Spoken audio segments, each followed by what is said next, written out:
No episódio de hoje do Fertilidade Descomplicada, nós vamos falar sobre os casais homoafetivos masculinos e femininos e o desejo de serem pais ou mães e como a medicina reprodutiva pode ajudá-los aí nessa caminhada. Para isso, eu tenho aqui a doutora Larissa, o doutor Josélio, que vão nos contar tudo e esclarecer diversas dúvidas sobre esse assunto.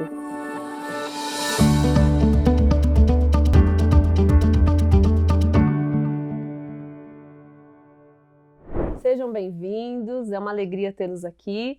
E, doutora Larissa, conta pra gente, né, quando o casal homoafetivo feminino procura a ajuda da medicina reprodutiva, né, quais são os caminhos aí que ele vai trilhar ao longo desse tratamento? Bom, Aline, a primeira coisa, né, quando a gente recebe no consultório o casal homoafetivo feminino, a gente vai fazer uma avaliação inicial desse casal. Muitas vezes elas já vêm com um desejo pré-definido de quem vai ser submetida à estimulação ovariana, quem vai ser submetida ao tratamento. Outras vezes não chegam tão definidas e a gente acaba fazendo uma avaliação de ambas, muitas vezes, para conseguir direcionar ali qual seria a pessoa, né, dentro do casal ideal no sentido de prognóstico, né, de melhor prognóstico, a ser submetida ao tratamento em si. E aí a gente tem duas formas de tratamento possíveis para os casais homoafetivos femininos. Um de baixa complexidade, que é a inseminação intrauterina, ou então a fertilização in vitro, a FIV, né, que é um procedimento um pouquinho mais complexo. E a gente vai, então, avaliar o casal, fazer os exames iniciais e entender qual que é o desejo delas e ver se esse desejo é compatível com o quadro clínico também, para a gente conseguir escolher entre esses dois tipos de tratamento. Entendi. E o que determina se vai ser uma inseminação ou se vai ser uma FIV, por exemplo? Olha, primeiro, às vezes o casal já tem o desejo de seguir por um caminho ou por outro, né? Agora, relacionado à avaliação, né, das pacientes, a gente tem, por exemplo, como a inseminação intrauterina é um tratamento de menor complexidade, que a fecundação, né, o encontro do espermatozoide com o óvulo vai acontecer dentro do organismo, eu preciso, por exemplo, ter certeza que a trompa dessa paciente é pérvia, para que esse tratamento seja possível. Então, inicialmente, a gente vai fazer a avaliação inicial desse casal, a gente já comentou um pouquinho no outro episódio, né, dos exames preliminares, os exames básicos que a gente tem que fazer um ultrassom, fazer a esterossalpingografia para avaliar as trompas, né, avaliar a reserva ovariana muitas vezes, que às vezes se a gente tiver aí ou uma trompa obstruída ou uma reserva baixa, talvez seja mais interessante a gente então fazer o direcionamento correto para FIV, né, e aí a gente vai orientar esse casal para a gente conseguir equilibrar desejo e indicação clínica, né. E a gente precisa também do sêmen do doador, né, que a gente trabalha na clínica com um banco de sêmen, que é parceiro nosso, para que essas pacientes possam fazer a escolha do sêmen ideal, né, de acordo também com o desejo delas. Elas vão ter acesso ao site, procurar saber um pouquinho, né, sobre aquele doador, que é anônimo, mas a gente tem algumas informações disponíveis no site. Elas fazem a escolha desse sêmen doado para a gente dar seguimento ao tratamento. Aliás, nós temos aqui uma entrevista com a Érica, do Banco de Sêmen ProSeed, que contou exatamente o que é levado em conta na hora de escolher esses doadores. Então, como é feita essa seleção, né? Quais são as características desse doador que estão ali disponíveis para quem vai escolher esse sêmen. Érica, conta pra gente um pouquinho mais. Então, o doador ele tem que ter entre 18 e 45 anos, ser saudável e ser apto para esse programa, se comprometer a fazer todos os exames e fazer parte de um programa de doação de sêmen. Então, eles são voluntários, eles procuram o ProSeed. A partir daí, é o primeiro passo, ele vai colher um exame de espermograma, onde vai ser analisado volume, concentração, motilidade, morfologia. Não basta estar nos parâmetros de normalidade, precisa estar acima dos parâmetros de normalidade, porque a amostra de doador ela nunca é fornecida fresco, ela passa por um programa de congelamento e descongelamento, então ela precisa estar acima dos parâmetros de normalidade e sobreviver ao processo de congelamento. Ok, passou por essa etapa, o doador, ele passa com uma entrevista com o biomédico, onde ali eu vou descrever quem é esse doador. Os doadores, eles não podem ter nenhum tipo de identidade, eu não posso identificar esse doador, mas a gente aprendeu com a necessidade das pacientes que a gente pode descrever ele um pouquinho mais.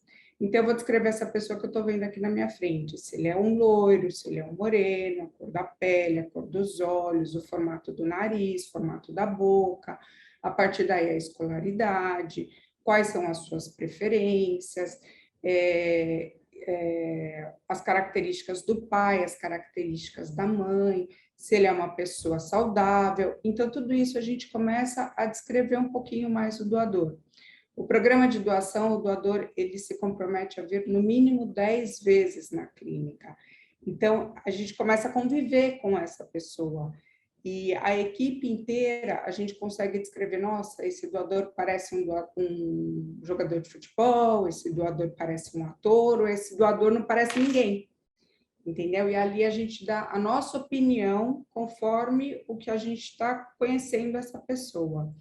Ele começa o programa de doação, ele passa com o urologista, onde ele vai ser triado para doenças genéticas hereditárias, ele faz alguns exames com o urologista e, se ele é aprovado, ele vai colher os exames sorológicos. Exames para hepatite B, hepatite C, sífilis, HIV, HPLV, sorologia para Zika vírus, tipagem sanguínea, eletroforese de hemoglobina. Esses exames estando todos negativos, ele começa o programa de doação. Depois de 6 meses que ele inicia o programa de doação, ele colhe novamente todos os exames sorológicos. A cada 6 meses a gente repete todas as sorologias, que são os exames de sangue, e a cultura seminal. Dando tudo negativo, dando ok, ele segue o programa. Depois de 6 meses que ele efetua a primeira doação e que ele colhe a segunda sorologia, essas amostras começam a ser liberadas. Então, como é que a gente identifica aqui? Para mim, chega o João da Silva, ele entra dentro do laboratório, ele é o número 1.200. Então, quando eu vou liberar esse doador, o ProCid tem um buscador online, onde eu vou selecionar ali as características que eu acho mais importante. Primeiro, meu procedimento, eu vou fazer uma simples inseminação ou eu vou fazer uma fertilização in vitro? Eu vou selecionar o meu procedimento e as características ali que eu acho importante. Grupo sanguíneo, cor dos olhos, cor da pele, tipagem sanguínea. A gente sempre pede para as pacientes escolherem de no mínimo 3 a 5 doadores e passar para a gente por ordem de preferência. Ali eu vou ver qual doador está disponível. Todos que estão no site estão todos liberados, mas a gente precisa ver a disponibilidade deles para a região que a paciente mora e para o procedimento que ela vai realizar. A gente faz a reserva do doador e a clínica faz a solicitação. Para utilizar o banco de sêmen no Brasil, precisa de um médico ou uma clínica cadastradas. Nós acabamos de agora lançar, a gente começou a fazer o CGT Bank dos doadores, onde vai criar as mutações de mais de 3.800 variantes para 75 doenças, para 75 doenças autossômicas. Então, esses doadores vão começar a disponibilizar esses exames também, tá, para os casais. E agora a gente faz o photomatching dos doadores. Eu não posso identificar a foto desse doador, mas o casal pode me enviar uma foto deles, junto com a seleção que eles fizeram, e a gente vai comparar ali qual é o doador mais compatível, ou com a mulher, ou com o marido, ou com o casal homo, ou com a própria paciente. E a gente dá uma devolutiva disso e qual doador que ela selecionou é mais compatível. Muito interessante saber que existe esse universo aí de possibilidades, né? Larissa, e o que o Conselho Federal de Medicina diz sobre a maternidade ali compartilhada, né? Olha, Aline, desde 2017, na resolução do Conselho Federal de Medicina, acerca, né, da forma ética da gente lidar com esses tratamentos de reprodução assistida, já havia prevista essa gestação compartilhada, né? O que é isso? O casal homoafetivo feminino, ele pode fazer o tratamento de forma em que as duas parceiras participem do processo. Então, uma pode ser submetida a todo o tratamento para estimular, né, a produção de óvulos. Então, a gente vai fazer o estímulo ovariano, captar os óvulos e fazer a fertilização no laboratório com o espermatozoide proveniente desse sêmen doado, formando o embrião. E a outra parceira recebe esse embriãozinho já formado e ela vai gestar, vai passar pela gestação. Doutor Josélio, conta pra gente agora no caso, então, dos casais homoafetivos masculinos, né? Como que é aí essa caminhada? O que que é feito para eles? Aline, os homoafetivos masculinos, eles têm algumas questões diferentes do feminino. O feminino tem o óvulo, tem lá o útero, não tem o espermatozoide. No masculino, ele só tem o espermatozoide. Então, eles vão precisar do óvulo e do útero. O óvulo eles vão conseguir através de quem? De uma doadora. Essa doadora ela pode ser anônima, mas conforme as normas agora da éticas do Conselho Federal de Medicina, elas também podem ser uma parente de um deles, sendo que essa parente não pode ter questões de consanguinidade, certo?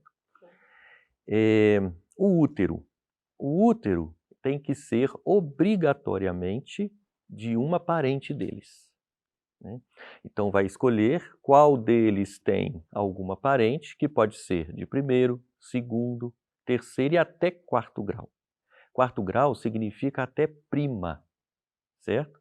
E aí, logicamente, essa parente, né, nós vamos avaliar se ela tem condições, né, de gestar uma criança e também, conforme as novas normas, essa parente ela já tem que ter um filho, né, vivo já, ela já tem que ter gestado pelo menos uma vez. Bem, agora ouvindo vocês falarem, eu imagino que o aspecto psicológico seja muito importante também, né, nesse processo, para que não tenha dúvidas, arrependimentos. Na clínica a gente tem um acompanhamento com a psicóloga, né, e esses casais, então, devem passar por esse acompanhamento. Essa psicóloga vai avaliar essas questões, como é que está essa situação. Aquela que está recebendo, por exemplo, que vai gestar para os homens, né? Ela está preparada para isso? Ela está preparada depois para entregar essa criança para eles? Os papéis Né? têm que estar bem definidos e bem entendidos, né? Exatamente. Essa definição de papéis precisa acontecer e quem vai contar para a gente como que é feito, né, esse processo, essa caminhada aí realmente de entender se essa receptora, né, essa doadora estão aptas realmente a participar disso, é a Laura Bechara.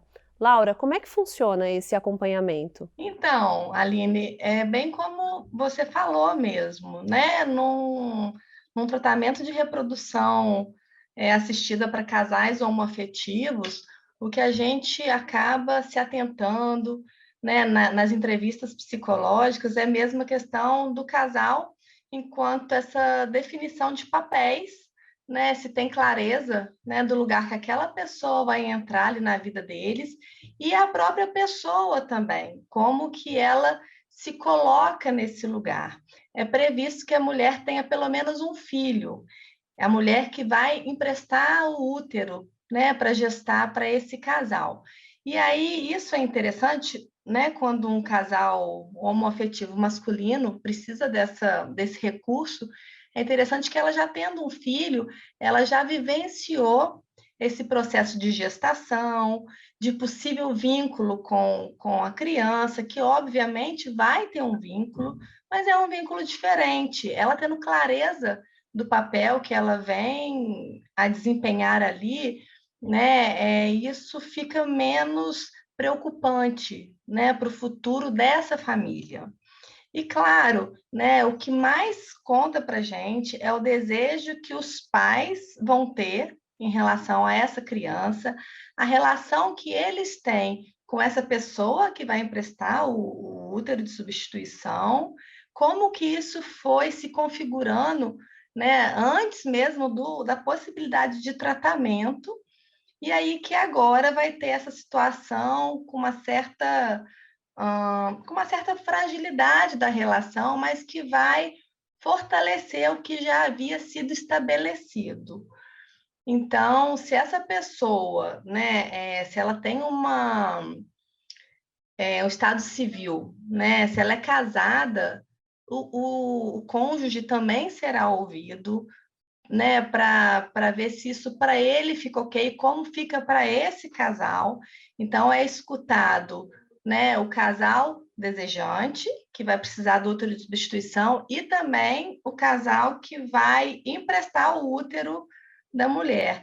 Né? Qual o momento da vida em que se encontra essa mulher, se tem impedimentos reais e algum também subjetivo, que na fala dela, né, com a escuta da psicologia, a gente consegue detectar, clarear para ela mesmo, que muitas vezes não tem notícia disso, né? Então, com algumas entrevistas, a gente consegue ter uma clareza um pouco maior dessa situação e fazer essa devolutiva, né, para todos os envolvidos ali. Na verdade, no caso de doação de gameta, a gente avalia que simbolismo que é dado para esse gameta.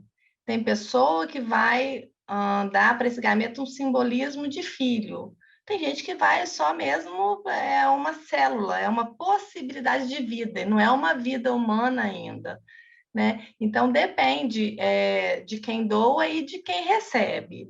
Se houver algum senão, algum desconforto, eu sempre recomendo à equipe médica aguardar mais um pouco, né? Porque isso acaba desencadeando depois questões psicológicas, psicopatológicas assim mais graves.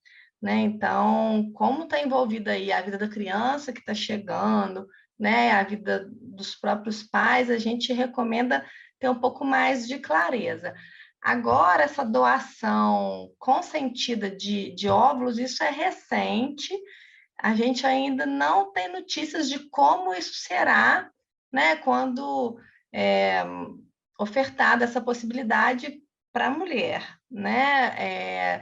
Mas a gente ainda tem que percorrer esse caminho para saber como. Claro que é uma possibilidade importante, a mulher muitas vezes quer alguém da sua família pelas questões de características aí genéticas, características físicas, mas a gente ainda não tem notícia de como que vai ficar a relação dessa com a outra que doou, né? Como eu falei, vai depender que conotação que ela vai dar para aquele gameta.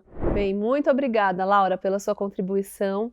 Agora, doutor Jusélio, e quando não tem essa parente aí obrigatória, né, de até quarto grau? O que esse casal aí faz? Toda vez, Aline, que a situação não se enquadra nas normas éticas do Conselho Federal de Medicina, nós temos então a opção de entrar com um processo, né, lá no Conselho Federal de Medicina, para que eles então avaliem a situação.